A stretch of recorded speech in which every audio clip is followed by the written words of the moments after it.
So I'm pretty sure my subscriber just sent me a time machine to Windows XP.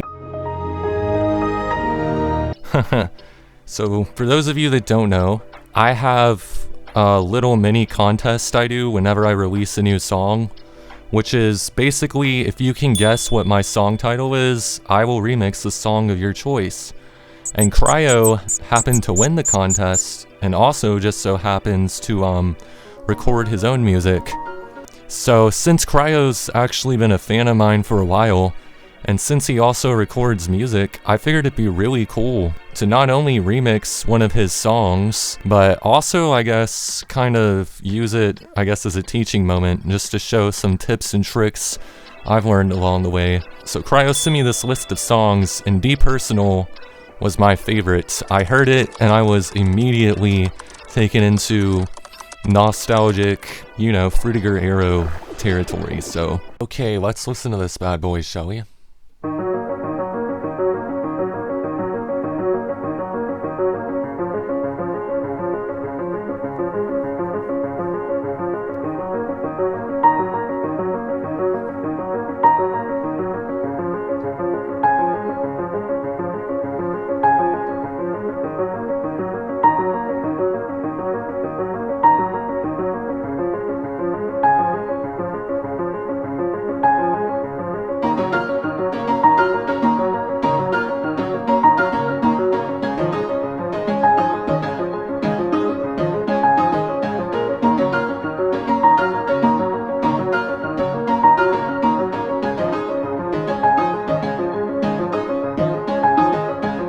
Alright, so right off the bat, that was a really cool little song. I think I could...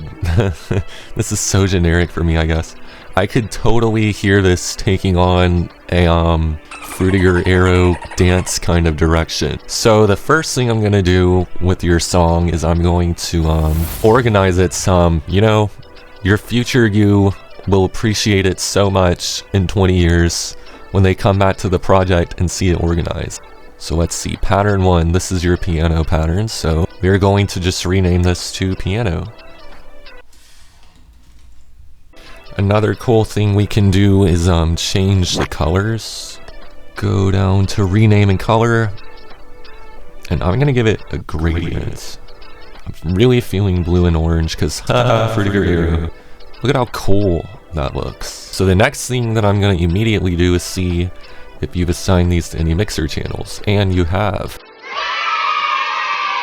So again, we're going to change the colors again. And this is mainly just so we can kind of like tell what's what. Plus it just looks really neat. I'm going to essentially just re-add what you already had on there. So we've got some reverb. A big thing you can use is called a ping pong delay, which will just basically pan the delays. Now let's go to your awesome synth. I'm gonna use Fruity Limiter just to turn up the volume. I'm not actually gonna do any limiting. Adding some effects on top of this will make it pop. Some reverb to make it fit in here. Honestly, like right now, I feel like it could use some distortion.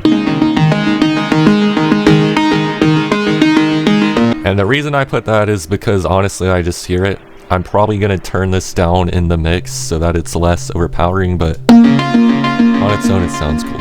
Oh, another thing. Go ahead and throw a limiter on the master channel. Your ears will thank you for it.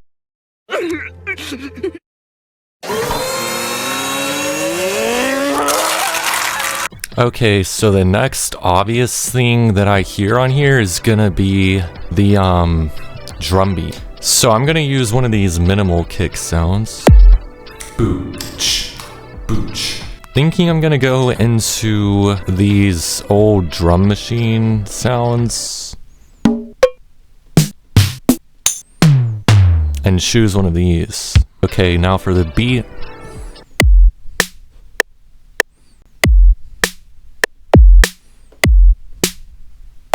Then what I'm going to do is I'm going to make a drum bus channel, which essentially means I'm going to route all my drums into the same channel so that they can all be mixed and sound cohesive.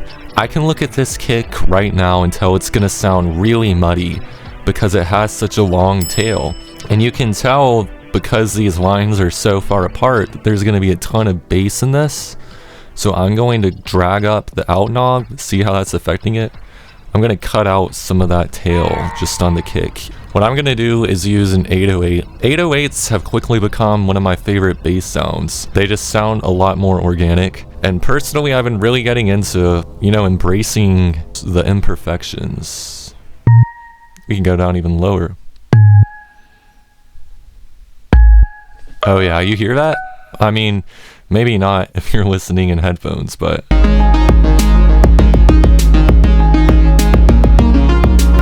Okay, to also add some rhythm to the drum loop, I'm gonna add some hi-hats.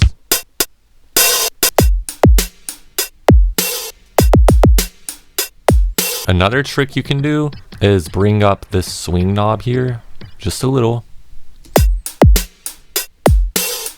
That will kind of throw your drums a bit out of time to make it sound more human. A fun trick we can do is add some like glitchy sounds. I tend to just spam hi-hats, it's really fun.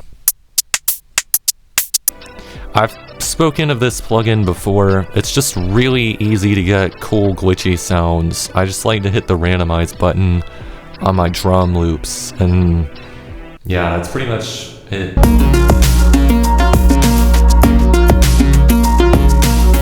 I almost feel like we need some sidechain. Sidechain is gonna give it a pumping sound, so let's listen to it with some sidechain now.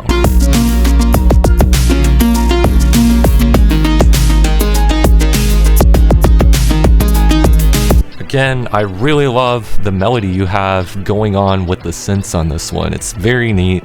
Definitely sounds like this is gonna be a groovy one. Okay, so for this part here, the little bridge section. I'm probably moving this microphone around a lot right now. Okay, I'm going to automate the lead synth to have a nice little low pass part. Oh yeah. A few moments later. I am back from mixing, and you can probably hear the sound of my computer melting in the background, so yeah, that's fun. I did end up adding a few things to the song whilst I was mixing that I did not record myself adding. So for the drums, again, there's really minimal processing. Weirdly enough, not processing my drums gets them sounding the cleanest, which I guess makes the most sense. But for the lead synth, this was the hardest thing in the song for me to get sounding right because there was a certain, I guess, graininess to it. As you can tell, there's actually a pretty significant EQ curve on here. Those were the main things I mixed. I had some pads, and on the master channel, this limiter, I'm not actually limiting through it. I'm literally just using the gain knob as kind of like a master volume knob. This reverb, in the beginning, I thought it would be cool to have it so it like starts really reverbed on everything. So I just threw that on the master channel. And then the meat of this master chain is ozone.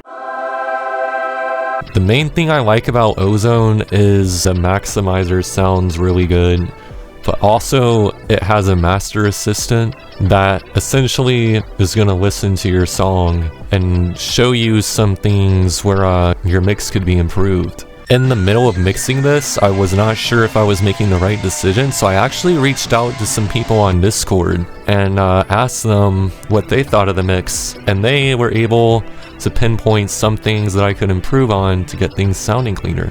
So if you can, I highly recommend joining a Discord server where you can just share your music and have people give you constructive criticism on it if you want to improve. Shameless self-plug, but I am trying to bring my Discord back from the dead. So if you want me and everyone else who is a part of this community to listen to your tunes and give you any kind of advice you want, you should join my Discord server.